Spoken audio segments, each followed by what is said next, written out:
사카, 반가세요.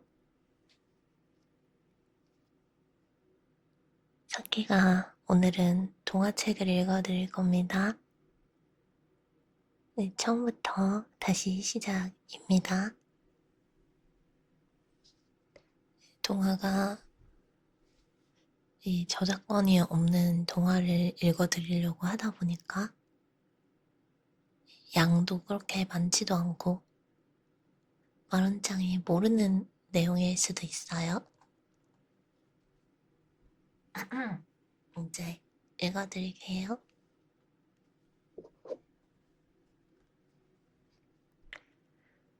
어서오세요. 제목은 시골쥐 서울구경이라는 제목이고요. 저자는 방정환 님이십니다.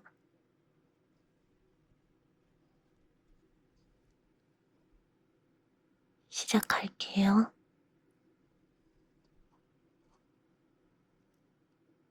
시골쥐가 서울 구경을 올라왔습니다. 처음 길이라 허둥허둥 하면서 짐차를 2번, 3번이나 갈아타고 간신히 서울까지 왔습니다. 직행차를 타면 빨리 온다는 말도 들었지만 그래도 짐차를 타야 먹을 것도 많고 사람의 눈에 들킬 염려도 적으므로 짐차를 타고 온 것이었습니다. 기차가 한강 철교를 건널 때에는 어떻게 무서운 소리가 크게 나는지 어지러워서 내려다보지도 않지만은 서울까지 다 왔다는 말을 들을 때에는 기쁜 것 같고 시원한 것 같으면서도 가슴이 울렁울렁 하였습니다. 남대문 정거장에 내려서 자, 이제 어디로 가야 되나? 하고 망설거리고 섰노라니까 여보, 여보 하고 뒤에서 부르는 소리가 들렸습니다. 보니까 이름은 몰라도 역시 자기와 같은 쥐이므로 할아버지나 만난 것처럼 기뻐서 처음 뵙습니다만 길을 좀 알려주십시오. 시골에서 처음 와 놓아서 그럽니다. 하고 애걸하듯이 물었습니다. 글쎄, 처음부터 당신이 시골에서 처음 온 양반인 줄 짐작했습니다. 서울 구경하러 올라오셨구려? 네, 죽기 전에 한번 서울 구경 좀 해보려고. 그래, 벼르고 별러서 인제 간신히 오기는 왔지만 와보니 하도 어마어마하여 어디가 남쪽인지 어디가 북쪽인지 분간 못하겠습니다 그려. 우선 여관을 정해야겠는데 어느 여관이 좋은지 알 수가 있어야죠. 첫째 그놈의 고향이 없는 여관이라야 안 합니까?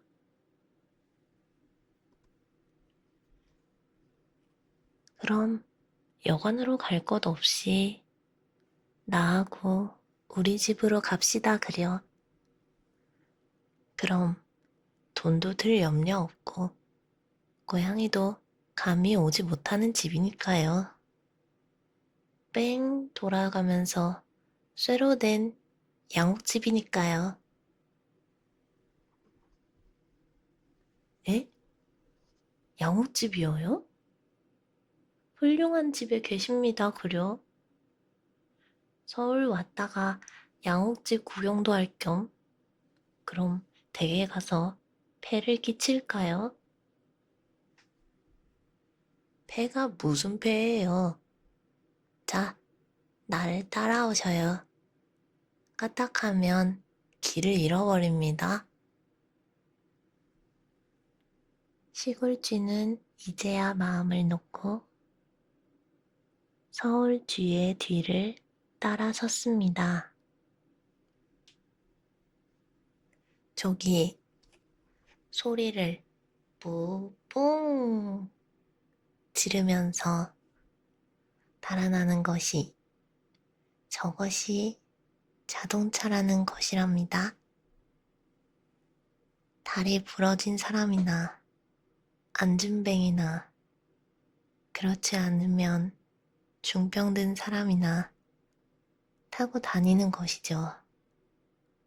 저기 잉잉 울면서 집채만한 것이 달아나는 것은 전차라는 것입니다.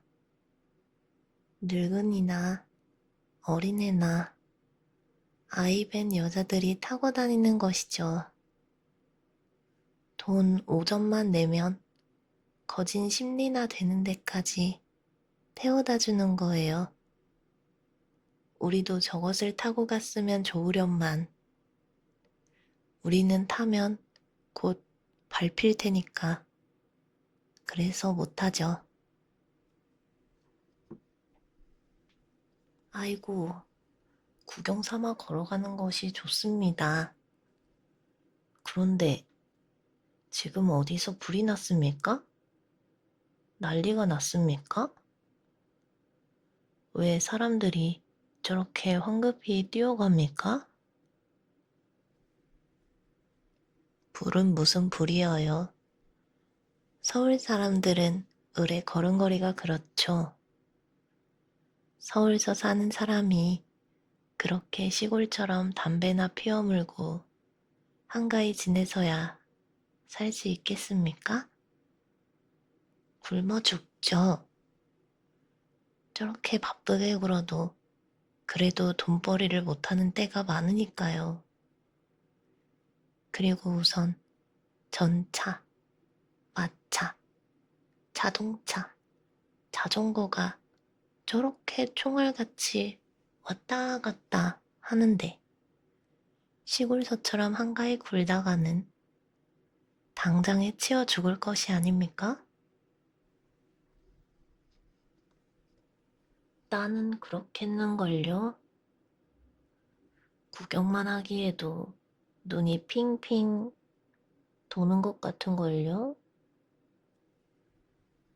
자, 저것이 남대문입니다. 아이고, 참, 굉장히 큰걸요? 저 문 위에 올라가면 어떻게 넓은지 우리들에게 연병장 벌판만 하여 좋지만 먹을 것이 없어요. 그래, 텅 비었죠. 이야기를 들으면서 눈을 두리번 하면서 서울쥐를 한참이나 따라갔습니다. 자, 다 왔습니다. 저기 새빨간 양옥집이 보이지 않습니까? 저 집이에요. 보니까 참말 새빨간 칠을 한 우뚝한 높은 집이 높다랗게 서 있었습니다. 참 훌륭한 댁입니다, 그려. 아주 새빨갛습니다, 그려. 저 위에 노랗게 달린 것은 들창인가요? 네, 그것이 들창으로도 쓰고 드나드는 대문으로도 쓰는 것입니다. 저렇게 높고 좁은 문으로 드나드니까 고양이가 올 염려는 조금도 없습니다. 나는요, 그렇겠는걸요? 자, 미끄러지지 않도록 속기 기어 올라오십시오. 내가 먼저 기어 올라갈 터이니 곧 따라 올라오셔요. 하고 서울지가 쪼르르 기어 올라가서 노란 쇠문이 덮인 구멍으로 쑥 들어갔습니다. 시골쥐도 기어 올라가기는 원래 잘하므로 곧 뒤따라 기어 올라가서 뛰어 들어갔습니다. 어떻습니까? 넓죠? 아무것보다도 마음이 놓이는 것은 고양이 걱정이에요. 이 속에 이렇게 들어앉아 있으면 아주 천하태평입니다. 자, 좀 편히 쉬십시오. 서울쥐는 몹시도 친절하게 굴고 공손하게 대접하여서 시골쥐는 도리어 미안한 마음을 느끼게 할 만큼 고맙고 다행스러웠습니다. 시골서는 구경도 못하던 청요리 찌꺼기, 양과자 부스러기 같은 음식을 많이 내어놓아서 맛있게 먹고 있었습니다. 그런데 그때 시골쥐의 머리 위에 무엇인지 뚝 떨어지는 것이 있었습니다. 깜짝 놀라서 보니까 우표 딱지 붙인 봉투였습니다. 시골쥐가 어떻게 몹시 놀래었는지 서울쥐는 깔깔 웃으면서 그렇게 놀라실 것은 없습니다. 인제고 그런 편지가 자꾸 들어옵니다. 아무 염려 없어요. 이따가 잘 때 깔고 덮고 자라고 생기는 것이랍니다.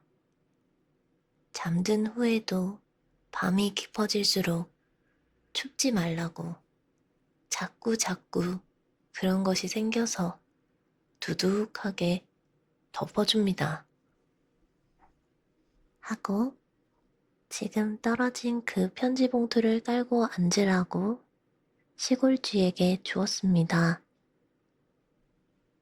그리고 가끔가다 비가 몹시 오거나 하는 때에 먹을 것이 없으면 풀칠 많이 한 봉투를 뜯어먹기도 하죠. 이런 이야기를 하고 있는 때에 이번에는 신문지를 착착 접어 묶은 것이 떨어졌습니다. 이번 편지는 꽤 큽니다, 그려? 하고 시골쥐가 서울쥐 보고 말했습니다. 아니요, 이건 편지가 아니라 신문이라는 것입니다. 이 세상에서 생기는 일이면 무엇든지 이 속에 모두 적혀 난답니다.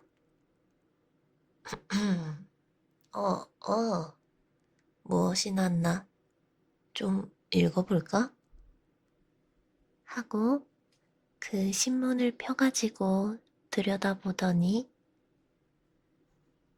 에이, 속상하군. 흑사병이 유행하니까 우리들을 모두 잡아 죽여야 된다고 아주 크게 냈는걸.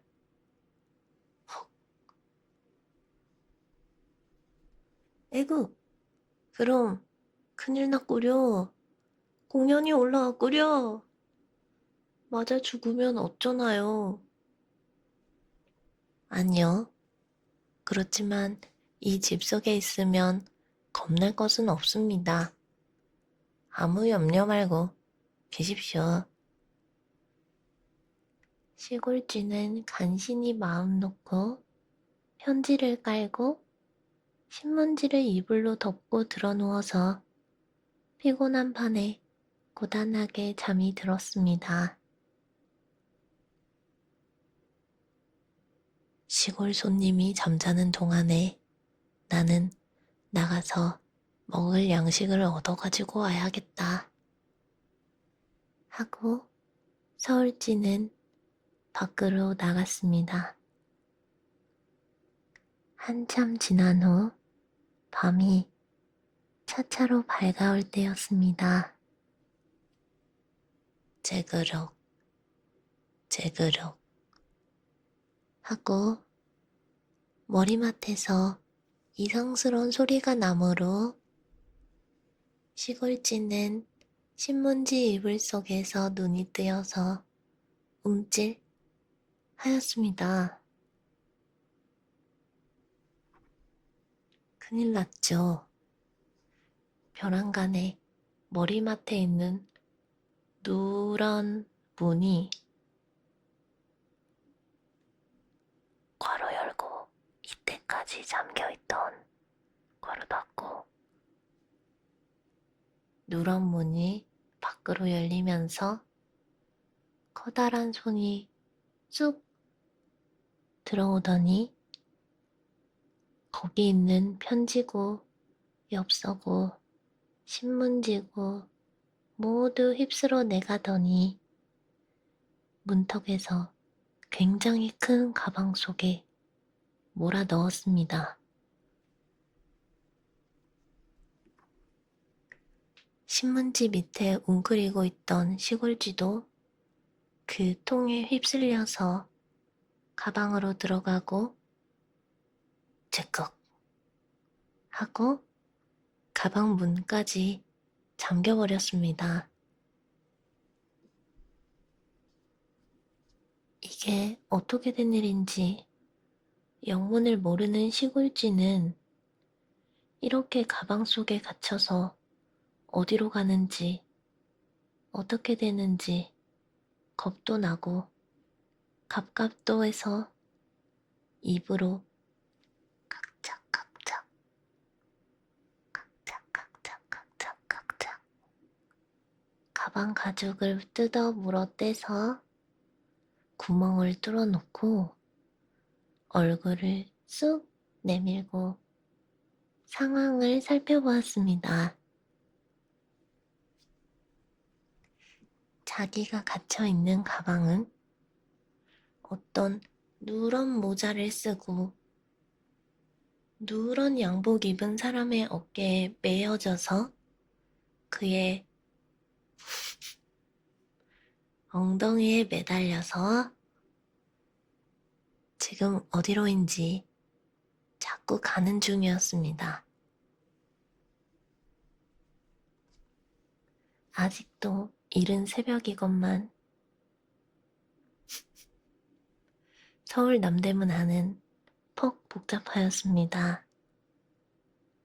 전차가 잉잉 하면서 달아나고 인력거가 이 길 저 길로 곤돌박질 해 다니고 자전거가 따르릉 따르릉 하고 달아나고 마차 끄는 말까지 아무 일 없는 강아지까지 급급히 뛰어가고 뛰어오고 하였습니다.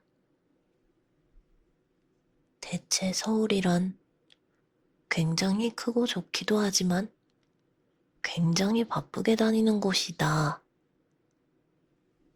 고 시골쥐가 생각할 때에 어느덧 자기를 메고 가는 누런 양복쟁이는 어느 커다란 이번이야말로 남대문 정거장같이 큰 벽돌집 뒷문으로 쑥 들어갔습니다.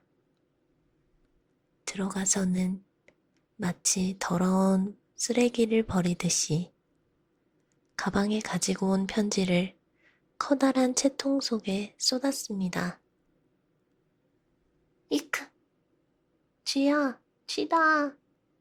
쥐가 우편 가방에서 나왔다. 하고 누런 양복쟁이가 소리를 지르니까 여러 신명 되는 사무원들이 어디, 어디, 어디, 어디, 엉성엉성엉성엉성, 엉성엉성엉성엉성 하고 우르르 몰려와서 시골쥐를 잡으려고 소동을 하였습니다. 그러나 시골쥐는 잡히지 않고 간신간신히 도망하여 마루 밑에 숨었습니다. 아, 서울은 무섭다. 무서운 곳이다. 서울쥐들은 친절하지만 양옥집도 무섭고 흑사병도 무섭다. 가방 구멍으로 내다보고 서울 구경은 꽤 한 셈이니 인제는 달아나야겠다. 어서 달아나야겠다. 하고 그날로 곧 시골로 내려갔습니다. 끝.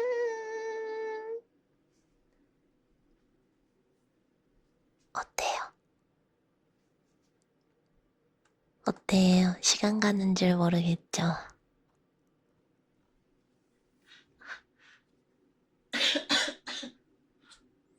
아니 근데 동화 읽어주다 보니까 제가 목이 너무 간지러워서 기침 한 번만 하고 올게요.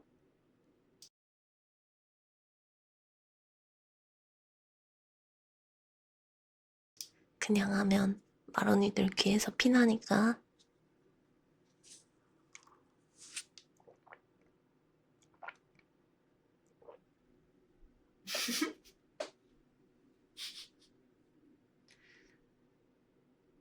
사케가 시골 출신에게 쓴맛을 보여준 감명 깊은 이야기구나. 김양아, 김냐고. 다음 이야기 들려드리도록 하겠습니다.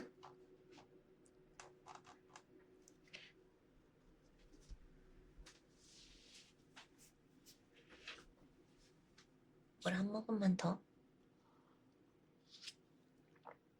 오늘 5개 읽을 건데요. 5개 읽을 건데 생각보다 짧아요. 방금 게 진짜 긴 거였어요. 나머지는 조금 짧은 편이에요. 사실 처음에 무슨 시나보로 시대 이야기인 줄 알았어요. 시나보로가 뭐죠? 네, 위에 적어두면 좋을 것 같아서 조금 적어놓을게요. 여기에. 자, 다음 읽을 거는 이상한 샘물이라는 겁니다.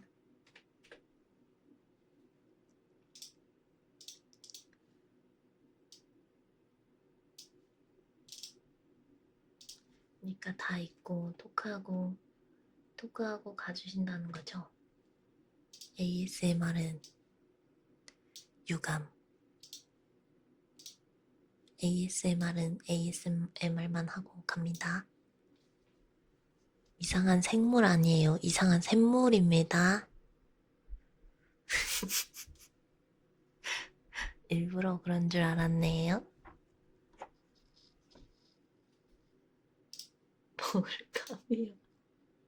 뭘까요?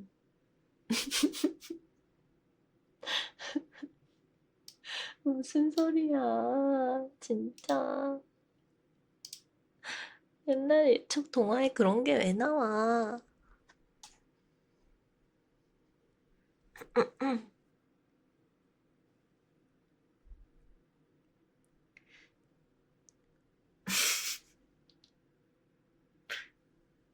자, 읽어드리도록 하겠습니다.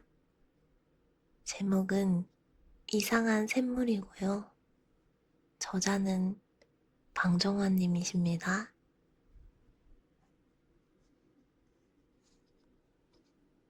옛날 어느 산 밑에 아들도 딸도 없는 늙은이 내외가 살고 있었습니다. 재산이 없어서 가난하긴 했지만 영감님이나 마나님이나 똑같이 마음이 착해서 남에게 폐를 끼치거나 신세를 지지 아니하고 부지런히 일을 하면서 살아갔습니다.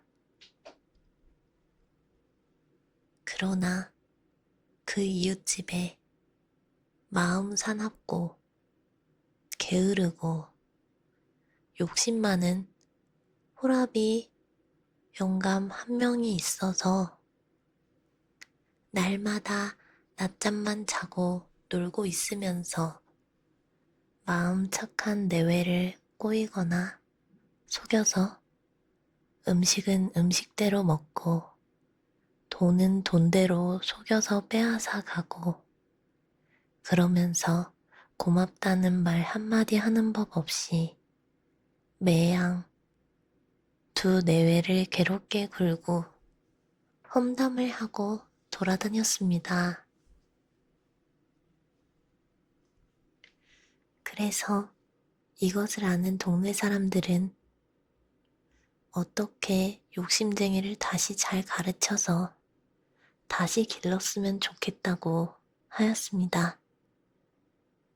그런 이미 늙은 사람을 어떻게 다시 길러내거나 가르치는 수도 없고 아무래도 별 수가 없었습니다.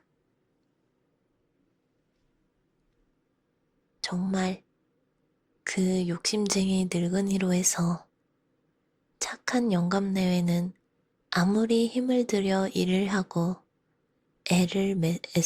뭐, 애를 써서 벌어도 밑바닥 깨어진 톡에 물 길어 붓는 것 같아서 돈 한 푼 모이지 않고 단 하루도 편히 쉴 수가 없었습니다.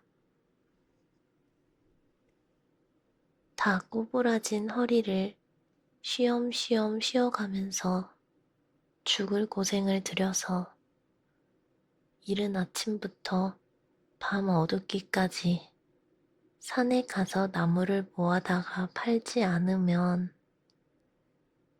그날 밥을 먹지 못하는 형편이었습니다. 그런 마음 착한 영감님은 조금도 이웃집 호라비를 원망하거나 미워하지 아니하였고, 다만 자기가 너무 늙어서 마음대로 벌이를 못하게 되는 것만 한탄하면서 조금만 더 젊었으면 좀 더 일을 많이 할 수가 있겠는데 하면서 지낼 뿐이었습니다. 그렇게 살아가는 중에 하루는 정말로 뜻밖의 이상한 일이 생겼습니다. 그날도 다른 날과 같이 이른 아침에 산속으로 나무하러 간 영감님이 저녁 때가 되어 마나님이 저녁밥을 차려놓고 기다려도 돌아오지 아니하였습니다. 웬일일까? 웬일일까? 하고 자주 산길을 내다보면서 기다려도 영감님은 오지 아니하였습니다. 벌써 밤이 되었는데 어째 아니 올까? 어째 아니 올까? 하고 앉았다 섰다 하면서 갑갑이 기다려도 오지 아니하였습니다. 늙은이가 산쪽에서 혹시 다치지나 아니하였을까? 무슨 무서운 짐승에게 잡혀갔나? 하고 무서운 의심과 겁이 벌컥 나서 이웃집 욕심쟁이 늙은이를 보고 암만 해도 무슨 일이 생긴 모양이니 횃불을 들고 좀 찾아가 봐달라 얘기하니까 의리도 모르고 은혜도 모르는 욕심쟁이 마론인 늙은이는 이 밤중에 누가 찾으러 간단 말이냐 고 하면서 고개도 들지 아니하였습니다. 실수.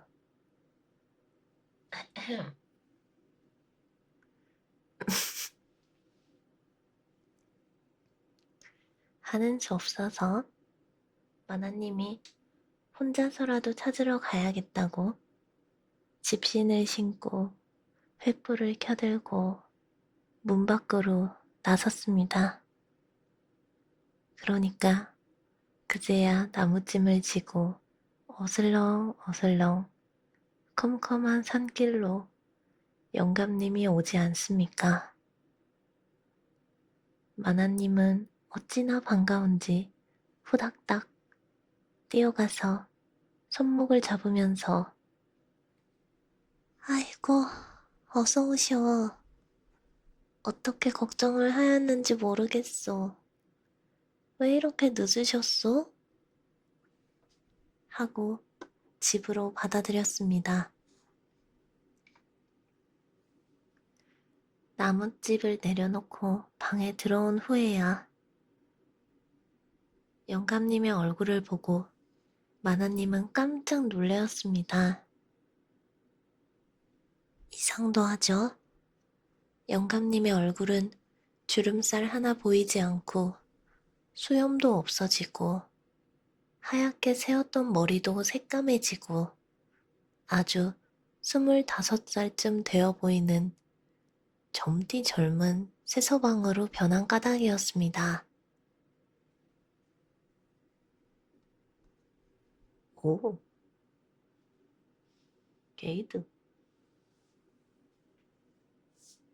아이고 여보, 어떻게 이렇게 젊어지셨어? 아주 새파란 젊은 사람이 되었으니 하면서 하도 이상하고 신기하여서 물어보았습니다. 영감님은 목소리까지 아주 젊은 소리로 글쎄 나도 이상하오. 처음에 산속에 가서 나무를 긁고 있노라니까 어디에서 왔는지 처음 보는 파란 새가 후루루 날아와서 내 머리 위에 나무에 앉더니 고운 목소리로 노래를 하는데 어떻게 그렇게 어여쁜 소리로 재미있게 노래를 하는지 나는 그만 그 새소리에 정신이 쏠려서 갈퀴를 손에 쥔 채로 가만히 서서 그 소리를 듣고 있지 않았겠소. 그랬더니 잠깐 있다가 그 파랑새는 노래를 뚝 그치더니 후르르 산속으로 날아갑디다 그려. 그래, 나는 하도 섭섭하여서 한참이나 그대로 서서 귀를 기울이고 있노라니까.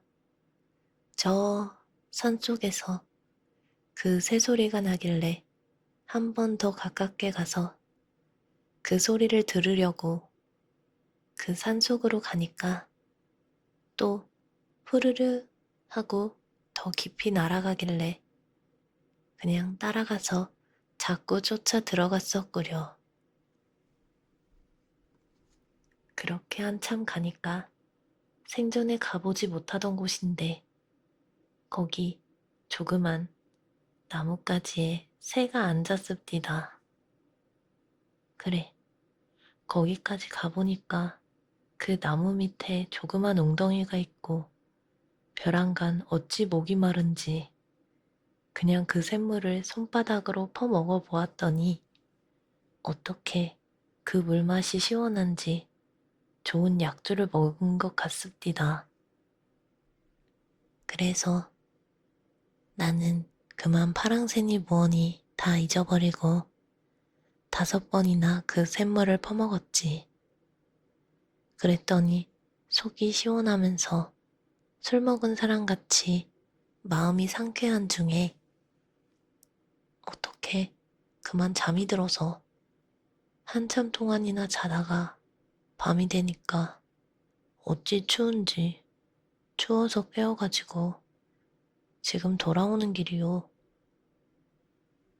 하고 태연스럽게 이야기를 하였습니다. 아이고, 그럼 그 샘물이 필시 젊어지는 신령한 샘물이 든 곳인가 보구려 하면서 노파도 기꺼워하였으나 큰일 난 것은 영감님이 너무 젊어지고 마나님은 그대로 있으니까 마치 영감님은 마나님의 아들같이 보였습니다. 그래서 이래서는 아니 되겠다고 이튿날 새벽에 일찍이 일어나서 젊은 영감님이 늙은 마나님을 데리고 산속으로 샘물을 찾아가서 물을 떠 먹었습니다. 그래서 마나님도 22이나 3살쯤 젊은 새색시가 되어 아주 기운차고 일 잘하는 젊은 내외가 되어 재미있게 살게 되었습니다. 게으름뱅이 욕심쟁이 호랍이 늙은이가 그것을 보고 잠시도 참을 수가 없어서 착한 새 젊은이를 보고 그 샘물 있는 곳을 가르쳐달라 하였습니다. 마음 착한 새 젊은이는 싫단 말을 아니하고 길을 가르쳐 주었습니다. 욕심쟁이는 불이 나게 한 걸음에 갈 것 같이 뛰었습니다. 욕심쟁이도 젊어져 가지고 돌아오려니 하고 두 내외가 아무리 기다려도 돌아오지를 아니하였습니다.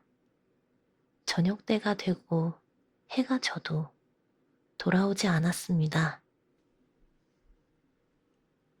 밤중이 되어 캄캄하여졌어도 돌아오지 아니하고 그 이튿날 새벽이 거의 되어도 돌아오지 아니하였습니다. 암만 해도 의심이 가서 새 젊은 내외는 아침에 일찍이 일어나서 산속 샘물을 찾아갔습니다. 샘물 옆까지 와봐도 욕심쟁이는 보이지 아니하였습니다. 필경 늑대나 호랑이에게 물려간 모양이로군 하고 탄식을 하면서 근처를 찾노라니까. 이거 보십시오.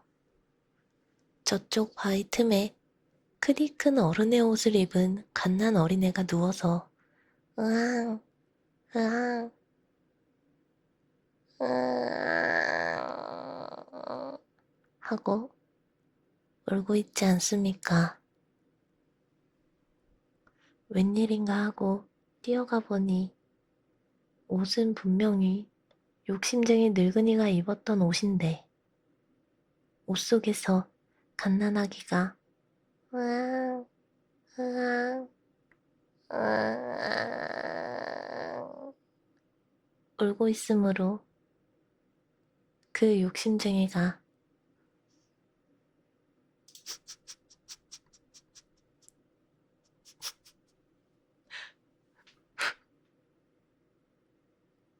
그 욕심쟁이 늙은이가 샘물을 퍼먹을 때도 너무 욕심을 부려서 한없이 많이 퍼먹고 젊다 못해서 아주 갓난아기가 된 것인 줄 알았습니다.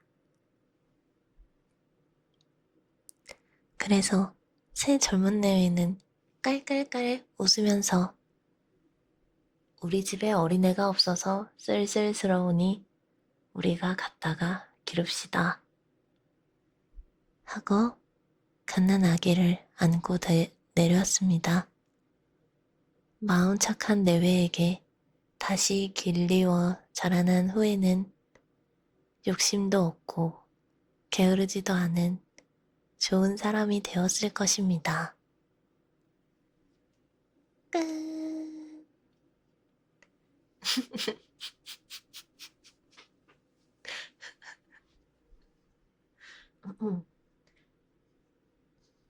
진짜네요. 방쌤이 시간 회귀물 원조네요. 물 마시고 젊어졌구나.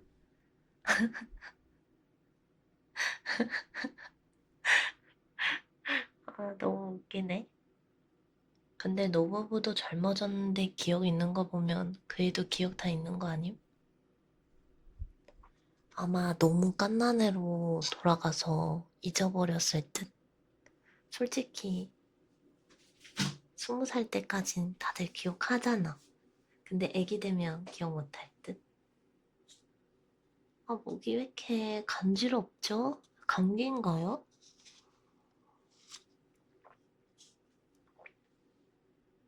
잠깐 물만 다시 떠가지고 올게요. 네, 목이 간지러. 목 안이.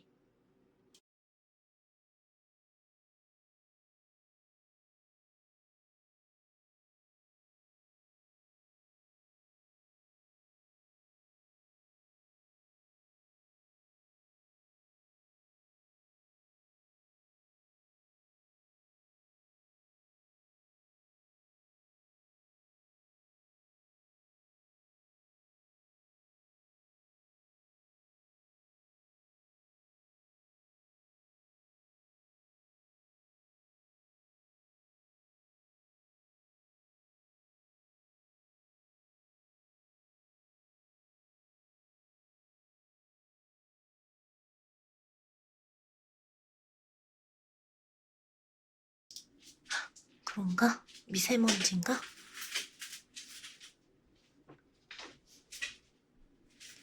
자, 다음 동화 고르겠습니다. 두구두구두구두구두구두구두구두구두구두구.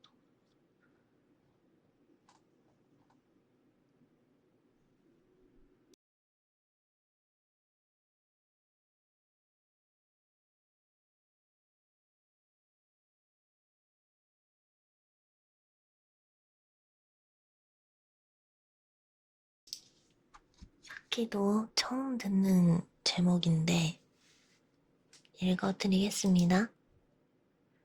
이것도 방쌤이고요. 괜히 어린이 어린이날?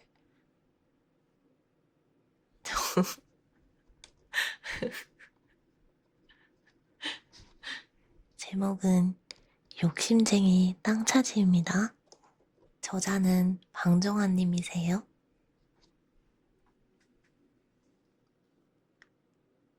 외국은 안데르센이 진짜 많고 한국은 방정환 쌤입니다.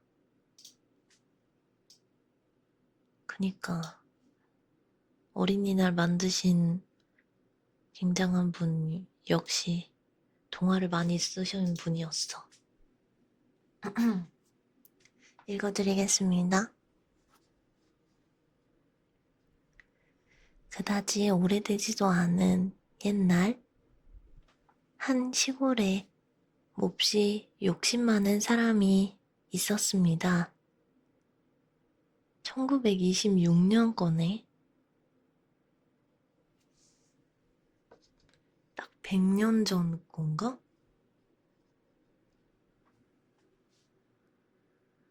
앞만 쓰고도 그래도 남을 돈과 혼자는 주체를 못할 만큼 땅을 많이 가지고 있었건만 원래 욕심이 사나운 사람이라 땅만 보면 자기 땅을 만들고 싶어 하고 돈만 생기면 땅을 사고 사고 하였습니다. 그래 땅을 늘려가는 데만 재미를 붙이고 살므로 땅을 더 사기 위하여는 음식도 잘 안 먹고 옷 한 벌도 깨끗하게 못해 입을 뿐 아니라 이웃 사람에게도 아무리 인정 없는 짓이라도 기탄 없이 하는 성질이었습니다. 남에게 돈을 취해주고는 그 세곱절, 네곱절의 땅을 빼앗아 버리고 땅도 없는 가난한 사람에게는 밥 짓는 속과 들어있는 집을 빼앗아서 그걸로 더 땅을 장만하고 하여 굉장히 많은 땅을 가졌건만 그래도 그의 욕심은 만족하지 않았습니다.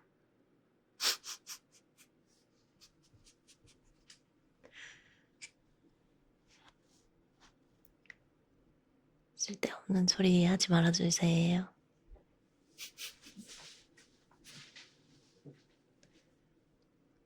그때 그 시골 영주가 그 소문을 듣고 욕심쟁이를 불러 이르되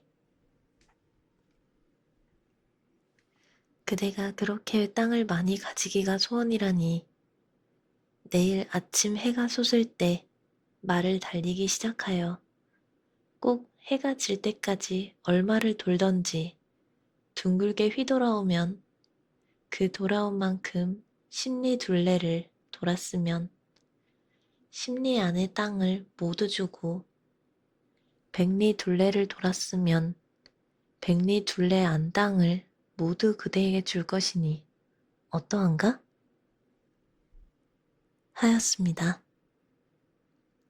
욕심쟁이는 이것이 꿈인가 아닌가 하고 기뻐하면서 몇 번이나 대답을 되짚어 해놓고 이튿날 해 뜨기 전에 좋은 말 한 피를 골라 타고 해가 솟기를 기다렸습니다.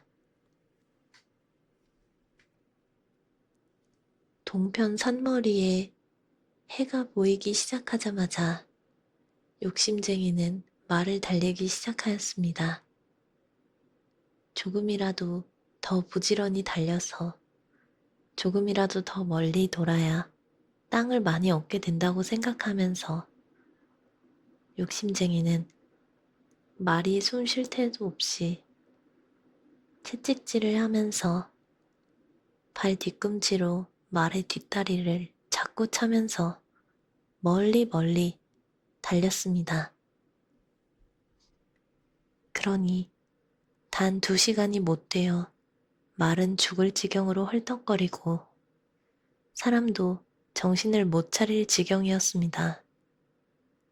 그런 욕심쟁이는 조금이라도 더 부지런히 뛰어 조금이라도 더 땅을 얻을 욕심에 자꾸 말 다리를 차면서 죽을 둥 살 둥 모르고 달려 뛰었습니다.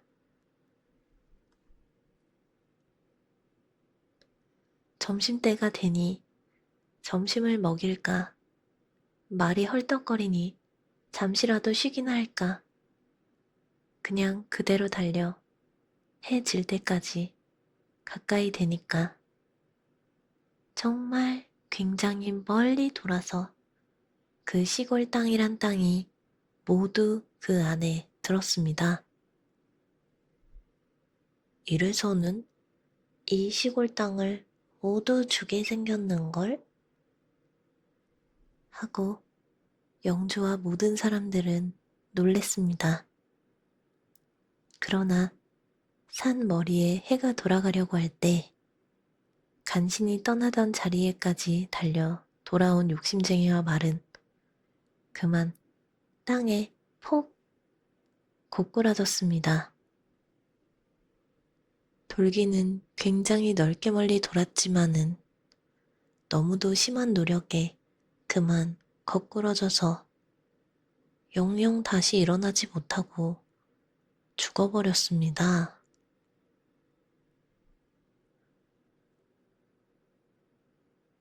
딱 많은 부자 욕심쟁이는 자기가 구박하던 동네 사람들의 정성에 안기어 동네 뒤 조그만 산턱에 따뜻이 묻히었습니다.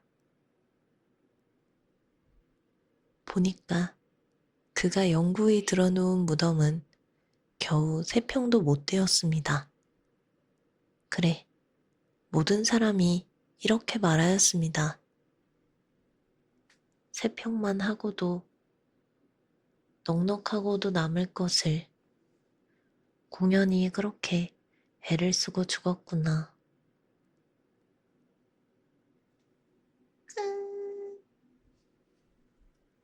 짧죠? 엄청 짧죠? 여러분, 욕심을 부리지 말자. 욕심을 부리지 말자. 말을 줄줄이 끌고 갔어요. 아니, 근데 욕심이 너무 과했다. 말이 안 된다. 말이 안 돼.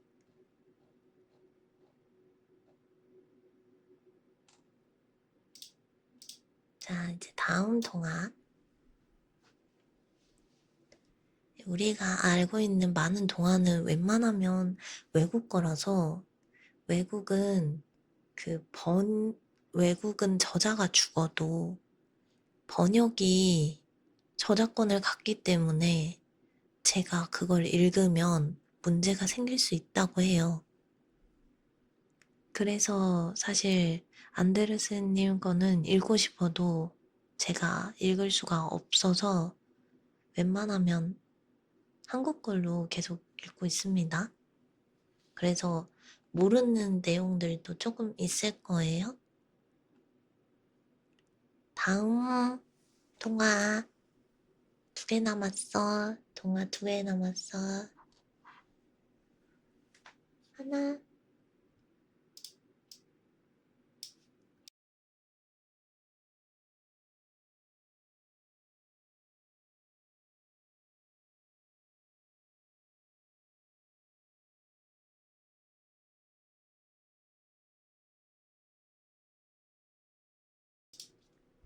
지금까지 다 처음 듣는 동화야?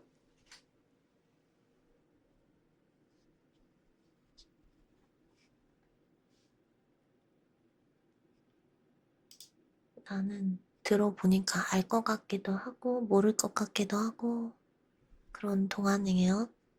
아무래도 300살을 살았다 보니. 다음 동화는 나비의 꿈입니다.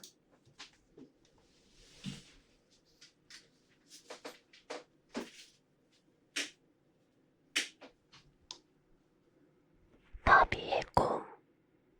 저자 방정환님. 1923년 7월에 발표한 동화입니다. 100년하고도 3년 전.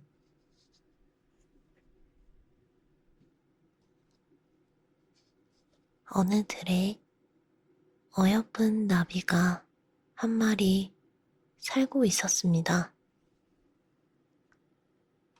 나비는 날마다 아침 때부터 꽃밭에서 동산으로, 동산에서 꽃밭으로 따뜻한 봄볕을 쪼이고 날아다니면서 온종일 춤을 추어 여러 가지 꽃들을 위로해주며 지내었습니다. 하루는 어느 포근한 잔디밭에 앉아서 따뜻한 볕을 쪼이면서 이런 생각을 하였습니다. 여신께서는 나를 보시고 즐겁게 춤을 추어 많은 꽃들을 기껍게 해주는 것이 너의 직책이다 하셨습니다. 나는 오늘 지금까지 모든 꽃들을 모두 기껍게 해주기 위하여 매 힘껏 하여 왔다. 그러나 어떤 일이든지 좀 더 좋은 일을 했으면 좋겠다. 라고 생각하였습니다. 그 후부터는 날마다 그 더 좋은 일만 생각하고 있었습니다. 어느 날 밤이었습니다.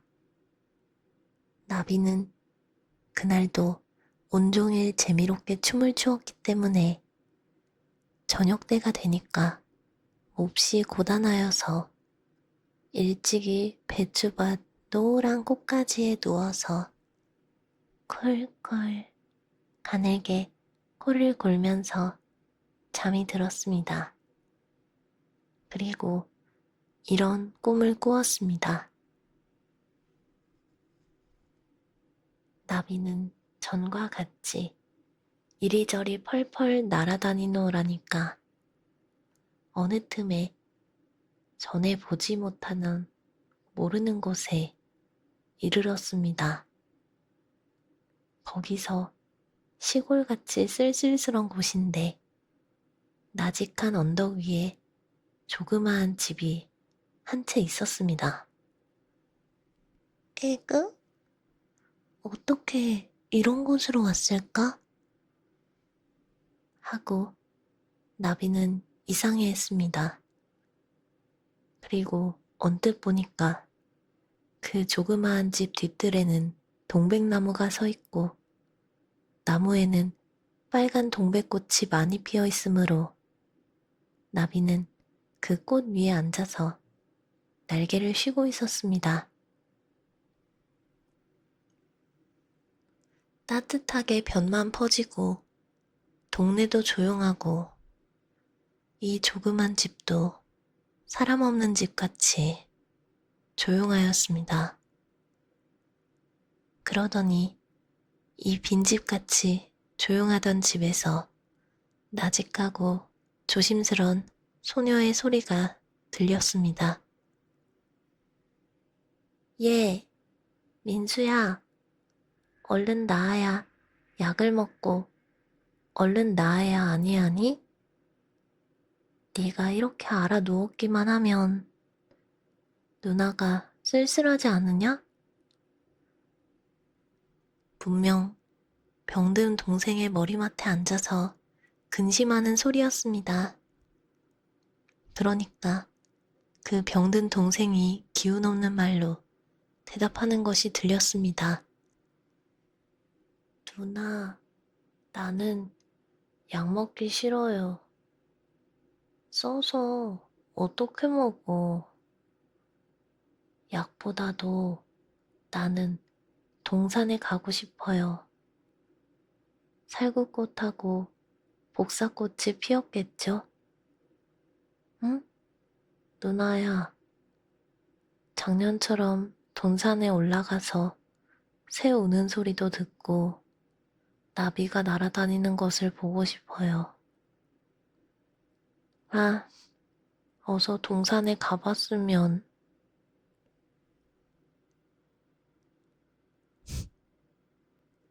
나비는 이 가느다란 불쌍한 소리를 듣고 퍽 마음이 슬펐습니다. 잠이 깨어 눈이 뜨였습니다. 벌써 날이 밝아서 세상이 환하였습니다. 나비는 지난밤에 꾼 꿈을 다시 처음부터 차근차근히 생각하였습니다. 생각할수록 어디인지 분명히 그런 불쌍한 어린 남매가 있는 것 같이 생각이 되었습니다. 그래서 나비는 가끔 놀러오는 동무 꾀꼬리에게 찾아가서 그 꿈 이야기를 하였습니다. 그러니까 마음 착한 꾀꼬리도 그 말을 듣고 그럼 분명히 그런 불쌍한 남매가 어딘지 있는 모양일세 하였습니다. 그리고 다시 그 앓는 동생이 새소리를 듣고 싶고 나비를 보고 싶더라고 하더라니 우리가 어디인지 모르지만 둘이 찾아가 보세 그려 하였습니다. 나비와 꾀꼬리는 꿈의 본집을 찾으러 나섰습니다. 그러나 어디 어느 곳에 그런 집이 있는지 아는 수가 있겠습니까? 하는 수 없이 쩔쩔매다가 마침 높이 떠서 날아오르는 기러기를 봤습니다. 서늘한 나라를 찾아서 북쪽으로 향하고 먼 길을 가던 기러기는 꾀꼬리가 부르는 소리를 듣고 내려왔습니다. 남쪽에서 오시는 길에 혹시 언덕 위에 조그만 집에 어린 동생이 알아 들어 누워 있고 누이가 울고 있는 불쌍한 남매를 보지 못하였습니까? 우리는 그 집을 찾아가려고 그럽니다. 아,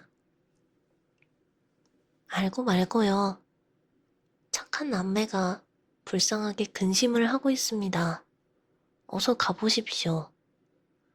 여기서 저 남쪽으로 쭉 가서 아마 심리는 될 거요. 여기서 곧장 가면 그 언덕 있는 곳이 보입니다. 어서 가보십시오. 하고 알려주고 북쪽 나라로 갈 길이 멀고 급하다고 인사하고 갔습니다.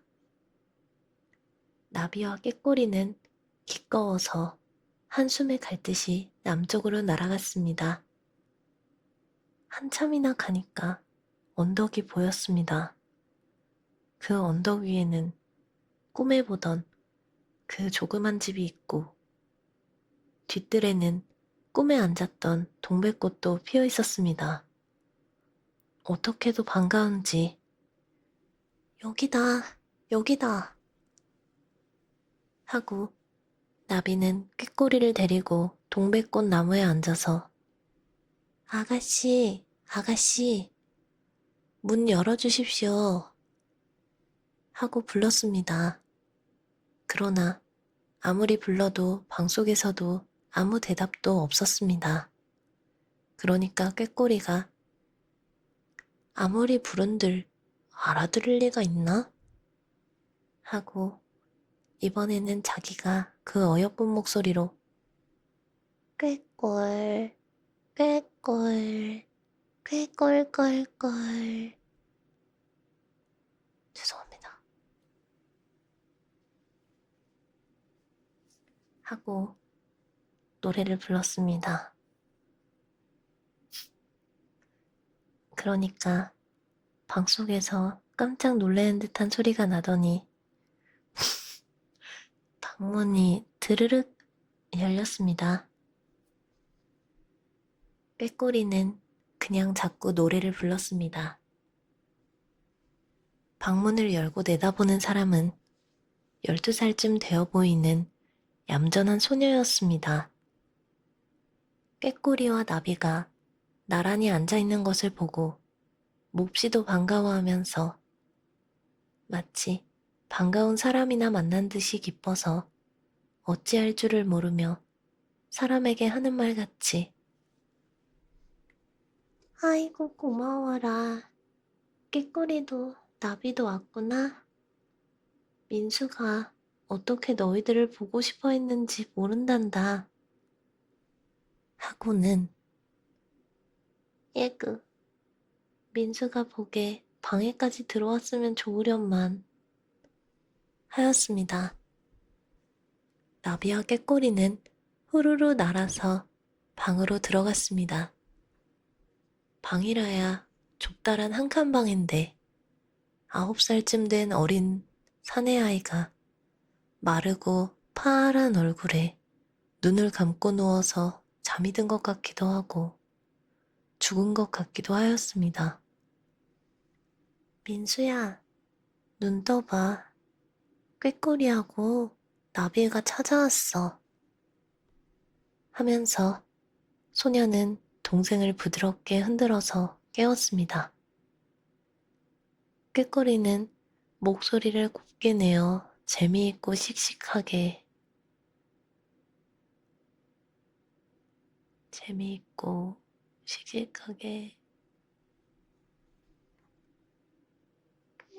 꾀꼴 꾀꼴 꾀꼴꼴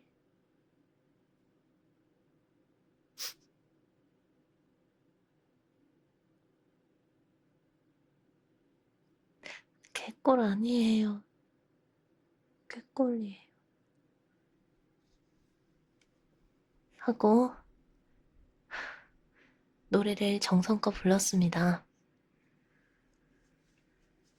나비는 그 노래에 장단을 맞춰서 제주껏 화려하게 춤을 덩실덩실 추면서 병든 어린이의 자리를 빙빙 돌았습니다. 그야말로 세상에서 들을 수 없는 훌륭한 음악이요.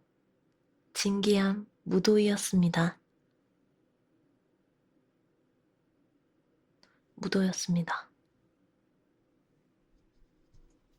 거슴푸레하게 떴던 병든 소년의 두 눈은 점점 크게 떠지면서 생기가 나면서 춤추며 돌아다니는 나비를 따르고 귀는 아름다운 꾀꼬리의 노랫소리를 정성스럽게 듣고 있었습니다. 꾀꼬리와 나비는 열심히 재주와 정성을 다하여 노래를 부르고 춤을 추었습니다. 그러니까 병든 소년의 눈을 점점 광채가 나기 시작하고 파란 얼굴에는 붉은 혈기가 점점 돌아오더니 이윽고는 긴긴 겨울이 지나도록 한 번도 보지 못한 웃음의 빛이 그의 눈에도 입에도 보이기 시작하였습니다. 그것을 보고 꾀꼬리와 나비는 기운껏 피곤하기까지 노래와 춤을 추었습니다. 그날 밤에는 소년의 따뜻한 주선으로 그 집 처마 끝 동백나무 그늘에서 자고 그 이튿날도 방에 들어가서 노래를 부르고 춤을 추고 하였습니다. 어린이의 병은 차츰 나아지고 기운과 정신이 나날이 새로워졌습니다.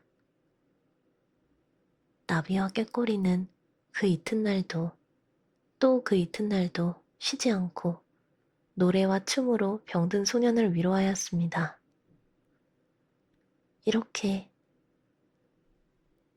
일의 동안을 지나자 소년은 아주 쾌하게 병이 나아서 누나의 손을 잡고 동산에도 가고 뜰에도 가서 꾀꼬리와 나비와 재미있게 뛰놀 수 있게 되었습니다. 끝.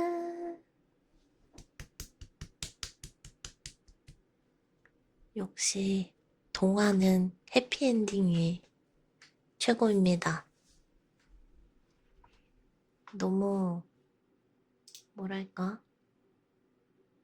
방쌤 스고이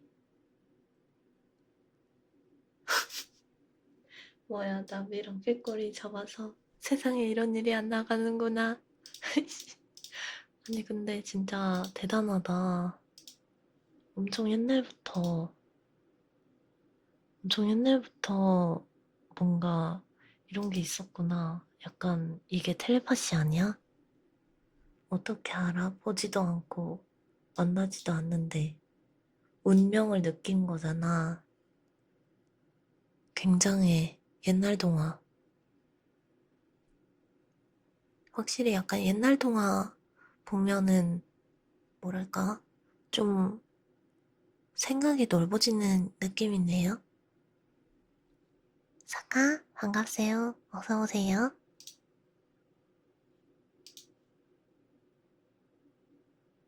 나 진짜 읽고 싶은 게 헨젤과 그레텔인데 헨젤과 그레텔은 읽을 수가 없네요.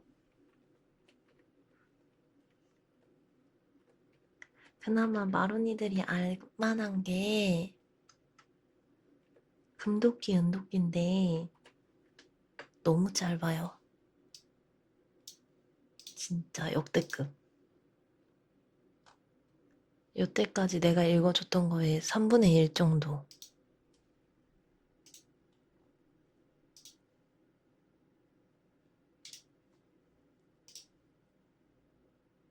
너무 짧아서 이제 하나만 읽어주고 사케는 갈 거라 오늘 새벽부터 너무 힘들었거든요.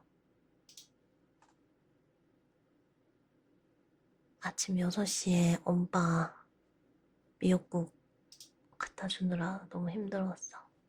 금도끼도 방정환님 거예요. 대박. 대박임. 진짜 우리 버리고 가는 거야? 그 왜 버리고 가는 거야? 사케 뭐라고 했어? 사케 뭐라고 했어? 사케 팬카페 봤어 안 봤어?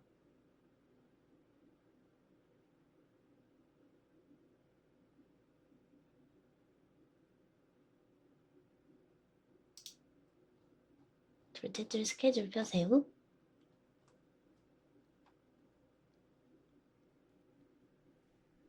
동화 읽어주는 방송이라고 했잖아. 읽을 동화가 없으면은 사케 가야 돼. 정한이 형 갑자기 대단하게 느껴지네. 아니 진짜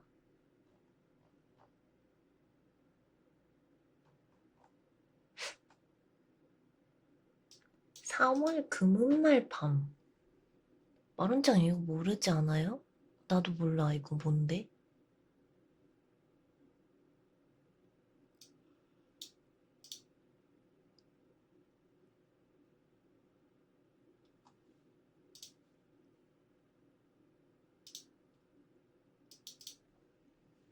마른짱 금도끼 읽어줄게요. 금도끼. 원판은 이소부화예요? 아 그래? 금도끼. 저자 방정환. 1924년 2월 작품입니다. 그래서 이거는 금도끼인가봐. 제목이 금도끼밖에 없어요.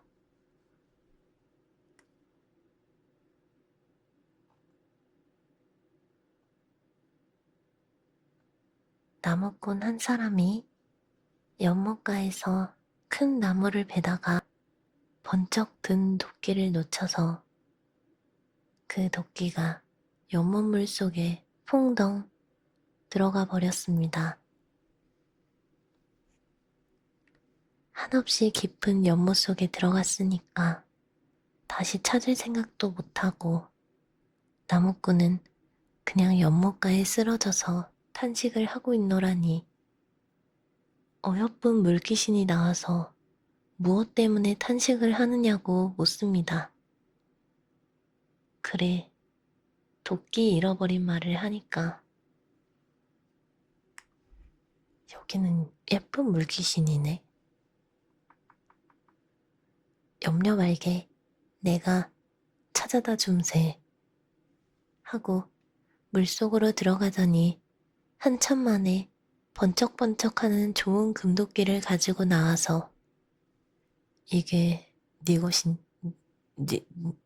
니께 이것이냐? 고 물음으로 나무꾼은 정직하게 아니라고 하였습니다. 그러니까 다시 들어가더니 한참 만에 이번에는 좋은 은도끼를 들고 나와서 이것이냐고 물었으므로 또 그것도 아니올시다 하였습니다. 그러니까 세 번째 또 들어가더니 한참 만에 이번에는 보통 쇠도끼를 가지고 나왔기 때문에 나무꾼은 그제야 예, 그것이 제 것이올시다 하였습니다. 그러니까 물귀신은 나무꾼의 마음이 정직한 것을 기특하게 여기고 그 금도끼 은도끼까지 모두 내주었습니다. 마음 정직한 나무꾼이 은도끼 금도끼를 얻어서 수가 난 것을 보고 샘 잘 내는 신구한 놈이 그 길로 자기 집 도끼를 들고 연못가로 뛰어가서 일부러 도끼를 연못물 속에 던져 넣었습니다. 이번에도 물귀신이 나와서 도끼를 잃어버렸단 말을 듣고 다시 들어가더니 번쩍번쩍하는 좋은 금도끼를 들고 나와서 니께 이것이냐? 하였습니다. 예, 그것이 제 것이옵시다. 하고 두 손을 내밀었습니다. 그러나 어여쁜 물귀신은 눈을 크게 뜨고 예끼 못된 놈, 응? 예끼 못된 놈 하고 금도끼를 주지도 않고 그냥 물속으로 들어가 버렸습니다. 그래서 가지고 있던 도끼만 잃어버리고 말았습니다. 끝. 금도끼 어떻게 잡냐고요?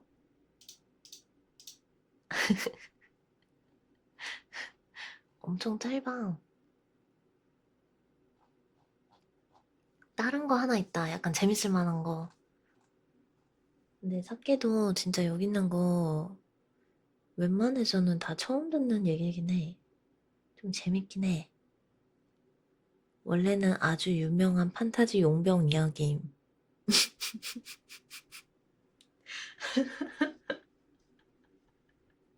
골든 엑스 스토리래. 하나 더 읽어드리고 가겠습니다. 이것도 사케 처음 보는데요. 물만 맛있게 해요. 잠깐만요.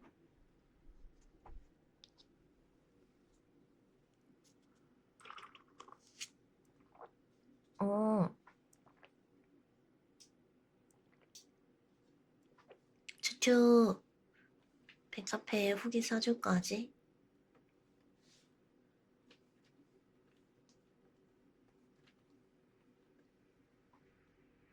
후기 유기할게요. 뭐? 뭐가 그렇게 당당해?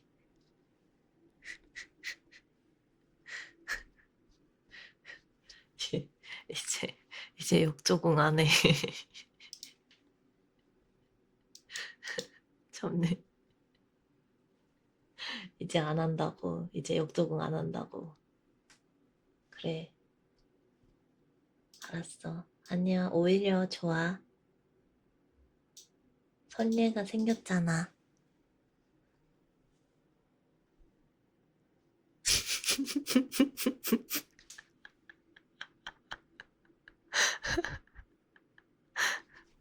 아니, 오늘 동화 얘기하는 굉장히 신성한 날인데, 왜 이렇게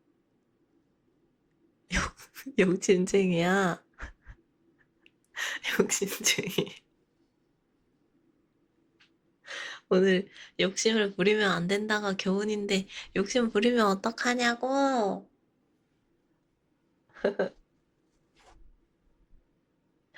아, 너무 웃기네. 내가 후기 쓰라고 꼭 말했는데, 후기를 유기한다라. 시사하는 바가 크네요. 의좋은 형제 이야기 해주세요. 그거 여기 없어요. 그거는 저작권이 안 지나갔나 봄. 그스구청이죠? 야, 진짜 그스구청 뭔지 보여줘?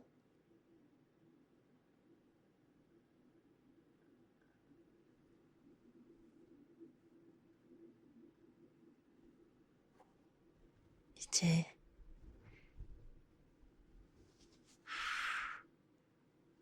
아니야, 행동으로 보여줄게. 자, 읽어드릴게요.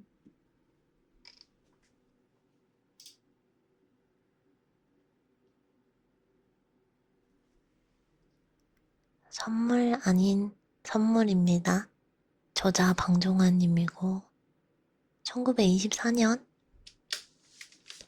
네, 작성된 글입니다.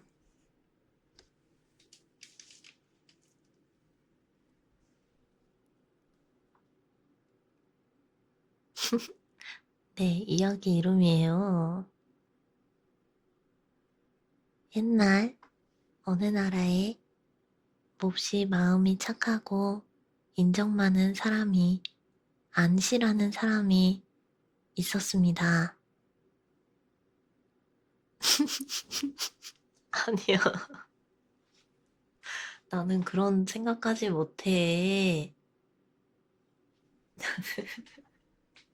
난 그런 생각까지 못한다고. 뭘 NG야, NG는. 아까부터 계속 채팅 보면서 얘기했는데. 아, 진짜. 채팅 선 넘지 마세요. 제가 하면 볼 건 보고 말면 말아.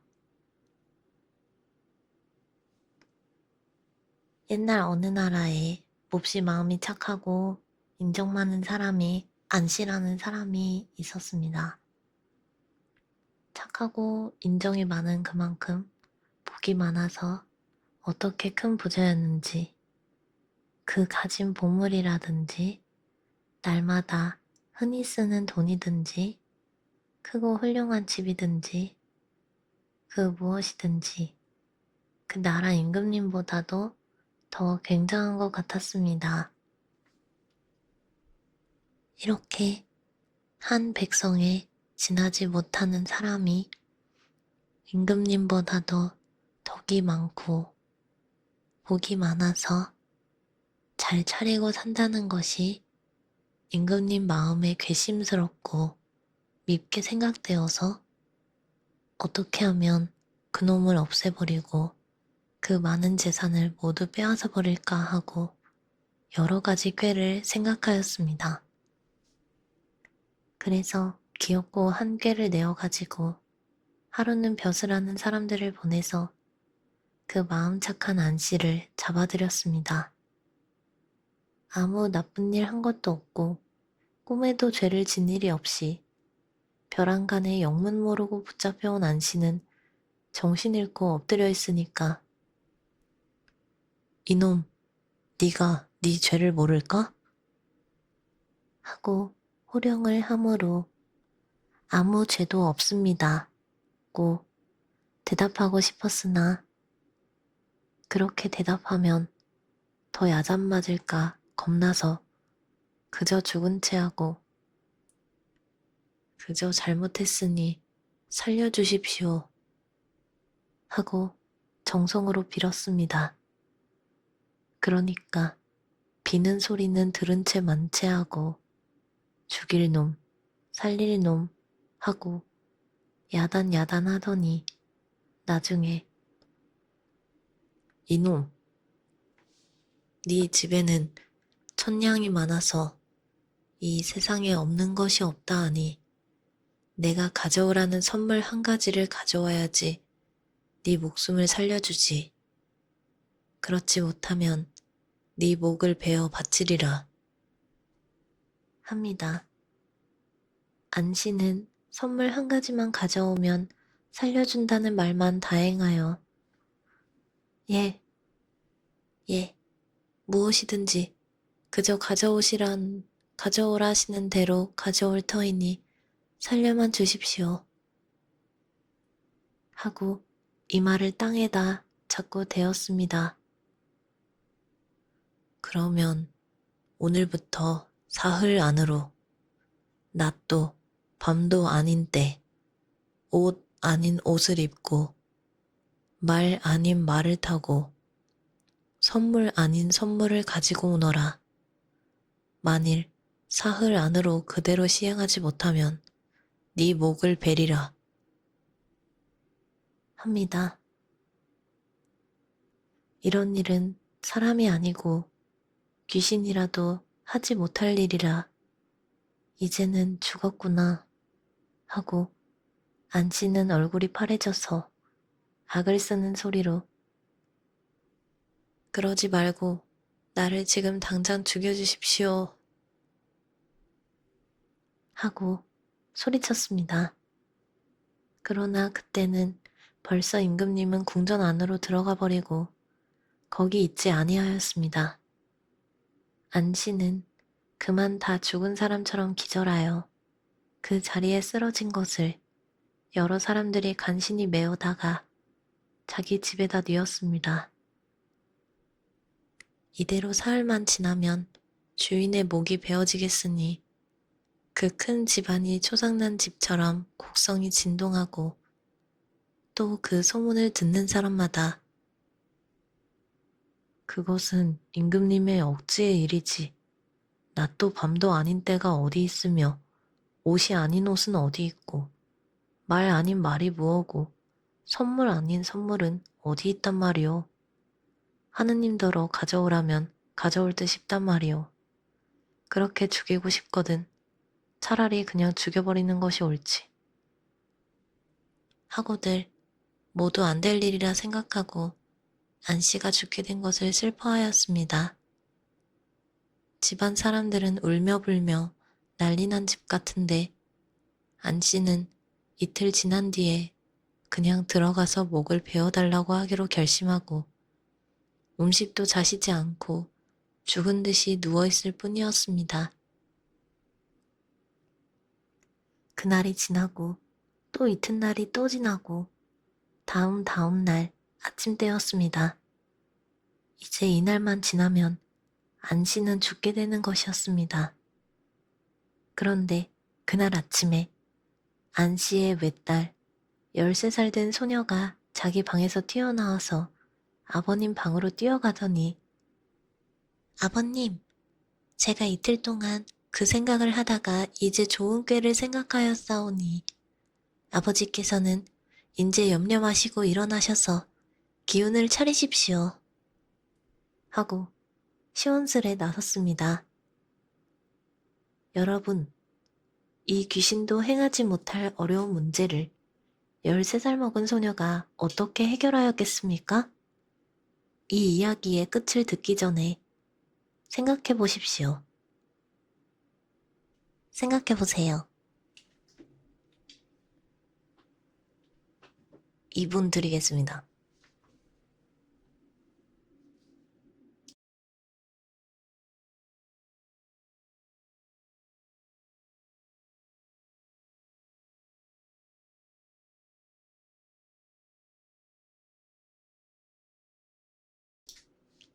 이분 너무 길죠?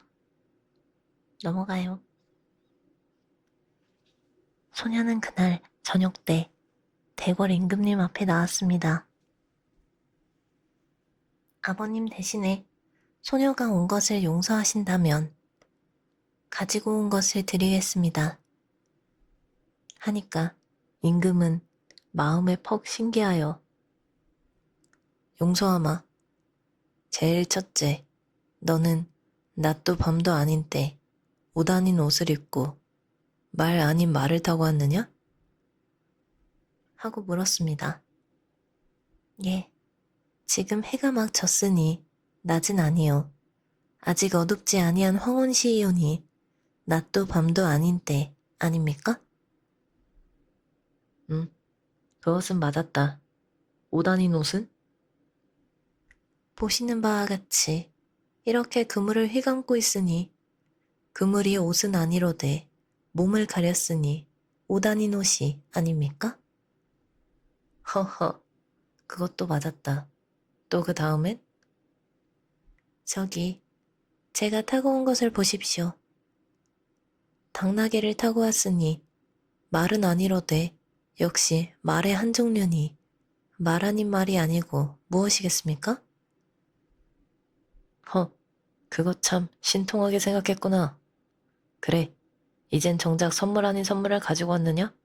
선물 아닌 선물?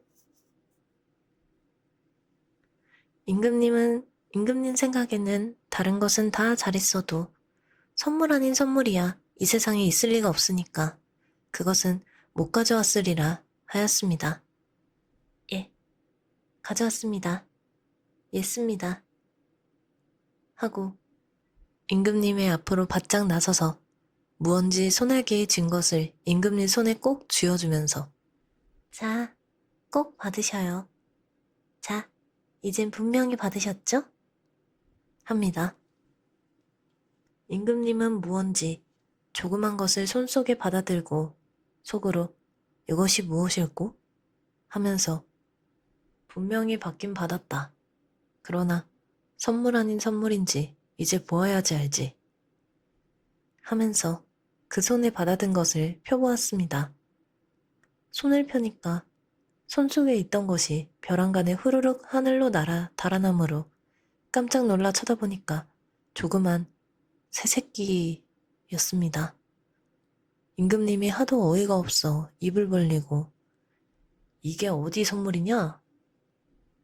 하였습니다.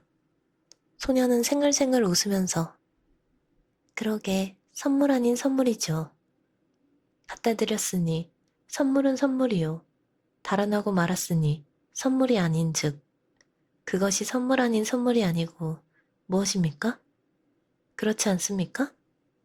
이젠 우리 아버지는 살려주실 터이죠. 허참, 그거 신통하다. 살려주고 말고 너같이 신통한 사람의 아버지를 안 살려주겠니? 허참, 신통하다.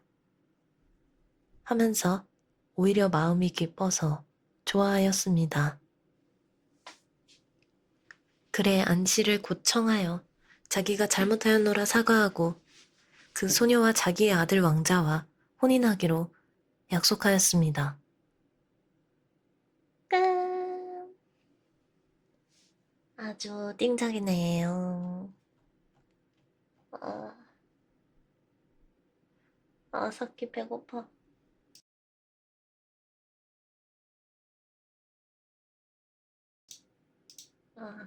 배고프다. 마른짱. 내일 찐막으로 하나만 더? 딱 하나만 더 읽어줄까?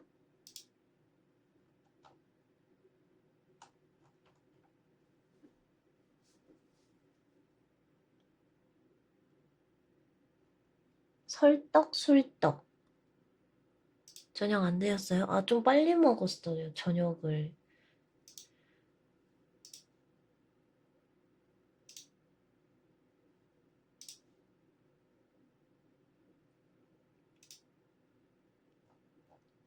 호랑이 형님 읽어드릴게요.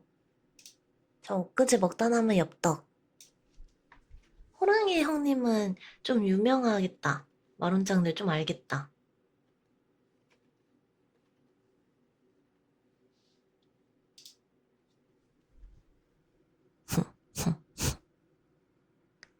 호랑이 형님. 저자 황정환 1926년 발표.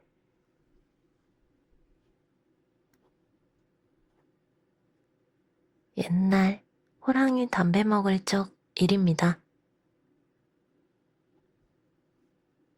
지혜 많은 나무꾼 한 사람이 깊은 산속에 나무를 하러 갔다가 길도 없는 나무 숲속에서 크디 큰 호랑이를 만났습니다. 며칠이나 줄인 듯 싶은 무서운 호랑이가 기다리고 있었던 듯이 그 큰 입을 벌리고 오는 것과 딱 맞닥뜨렸습니다. 소리를 질러도 소용이 있겠습니까? 달아난다 한들 뛸 수가 있겠습니까? 꼼짝 달싹을 못하고 고스란히 잡혀 먹히게 되었습니다.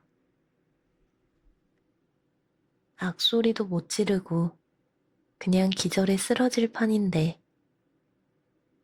이 나무꾼이 원래 지혜가 많고 능청스런 사람이라 얼른 지게를 진 채 엎드려 절을 한번 공손히하고 애구 형님, 애구 형님, 인제야 만나 뵙습니다 그려 하고 손이라도 쥘 듯이 가깝게 다가갔습니다. 호랑이도 형님이란 소리에 어이가 없었는지 이놈아, 사람 놈이 나를 보고 형님이라니. 형님은 무슨 형님이냐? 합니다.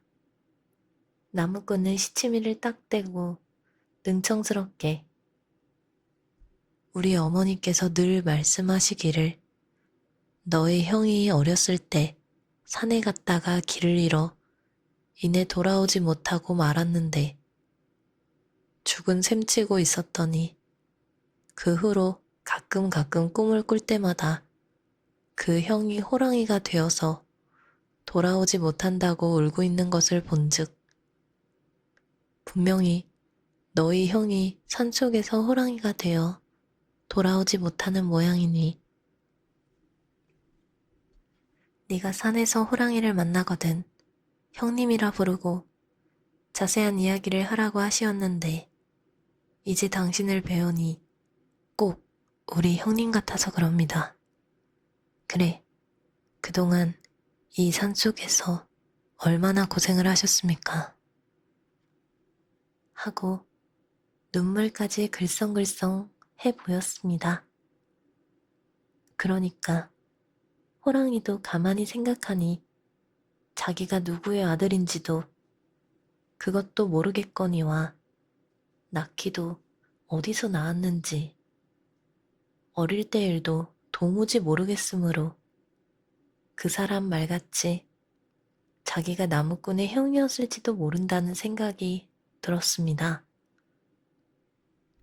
그렇게 생각하기 시작하자 어머니를 그렇게 오래 뵙지 못하고 혼자 산속에서 쓸쓸히 지내온 일이 슬프게 생각되어서 아이고 얘야, 그래, 어머니께선 지금도 안녕히 계시냐? 하고 눈물을 흘렸습니다. 예, 안녕하게야 하지만 날마다 형님 생각을 하고 울고만 계십니다. 오늘 이렇게 만났으니 어서 집으로 가서 어머님을 뵙시다. 하고 나무꾼이 조르니까 얘야, 내 마음은 지금 단숨에라도 뛰어가서 어머님을 뵙고 그동안 불효한 죄를 빌고 싶다만 내가 이렇게 호랑이 탈을 쓰고서야 어떻게 갈 수가 있겠느냐. 내가 가서 뵙지는 못하나마 한 달에 2번씩 돼지나 1마리씩 갖다 줄 터이니 네가 내 대신 어머님 봉양이나 잘 해드려라 하였습니다. 게이득. 그래서 나무꾼은 죽을 것을 면해가지고 돌아와 있었더니 호랑이는 정말로 한 달에 2번씩 곡 초하루와 보름날 밤에 뒷곁 울타리 안에 돼지를 1마리씩 놓고는 가는 것이었습니다. 나무꾼은 그것이 밤사이에 호랑이가 어머님 봉양하느라고 잡아다 두고 가는 것인 줄 알았습니다. 그 해 여름이 지나고 또 가을이 지나고 또 겨울이 지날 때까지 꼭 한 달에 2번씩 을에 돼지를 잡아다 두고 가더니 그 후 정말 어머니가 돌아가셨는데 그 후로는 영영 초하루와 보름이 되어도 돼지도 갖다 놓지 않고 만날 수도 없고 아무 소식도 없어져 버렸습니다. 그래, 웬일인가 하고 궁금하게 지내다가 하루는 산에 갔다가 조그만 호랑이 3마리를 만났는데 겁도 안 내고 가만히 보니까 그 꼬랑지에 배에 헝겊을 매달고 있었습니다. 하도 이상해서 그것이 무엇이냐고 물어보니까 그 작은 호랑이는 아주 친하게 그런 게 아니라오. 우리 할머니는 호랑이가 아니고 사람인데 그 할머니가 살아계실 때는 우리 아버지가 한 달에 2번씩 돼지를 잡아다 드리고 왔는데 그 할머니가 돌아가셨다는 말을 듣고 그날부터 우리 아버지는 굴밖에 나가지도 않고 먹을 것을 잡아오지도 않고 굴 속에만 꼭 들어앉아서 음식도 안 먹고 어머니 어머니 하고 부르면서 울고만 계시다가 그만 병이 나서 돌아가셨답니다. 그래서 우리들이 흰 댕기를 드렸답니다. 하였습니다. 아무리 한때의 거짓괴로 호랑이를 보고 형님이라고 하였던 일이라도 그 말 한마디가 호랑이가 그다지도 의리를 지키고 효성을 다한 일에 감복하여 나무꾼도 눈물을 흘렸습니다. 끝.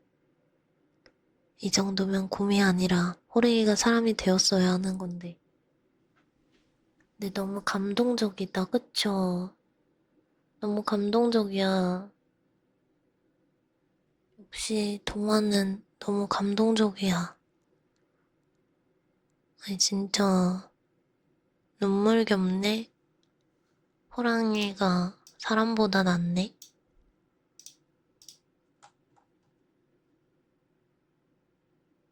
만장, 오늘은 동화를 읽어봤습니다. 2026년 딱 들어오면서 뭔가 새로운 ASMR도 한번 해보고 싶고 이것저것 해보고 반응이 어떤지도 궁금해서 오늘은 동화를 읽어봤어요. 괜찮았나요?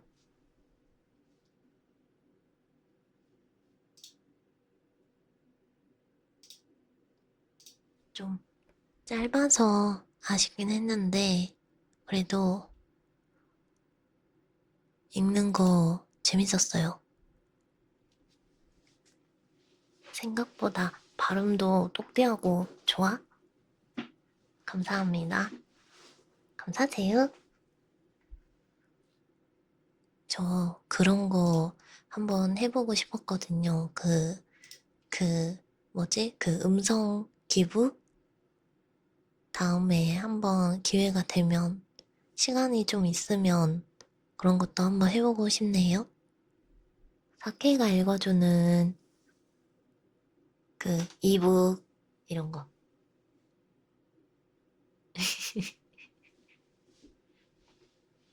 다음에 사케가 만약에 책을 내거나 하면 읽어줄게.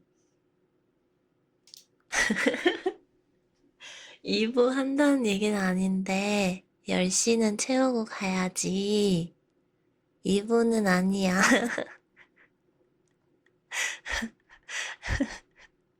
아, 너무 웃기네. 2부 뭐예요? 아니, 뭐예요? 마른창. 마른창 뭐예요? ASMR은 좀 짧아요. 오늘은 좀 건전하죠? 오늘 좀 약간 건강한 맛이다. 건강한 ASMR이다. 마른짱. 그리고 사키 팬카페 입세 3단계가 됐어요. 굉장하죠? 스고이. 원래 새싹이었는데 입새가 돼버렸어. 굉장해. 감사합니다. 이벤트 후기 올라왔네. 한번 봐도 되나요?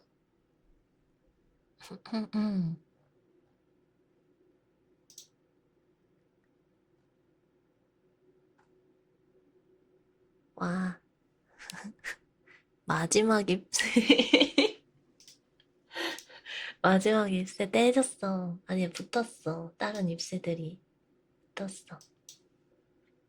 녹화는 여기서 끌게요. 마른짱. 오늘 또 들어주셔서 감사합니다. 사키의 스폰 라디오 들어주셔서 모두들 감사합니다.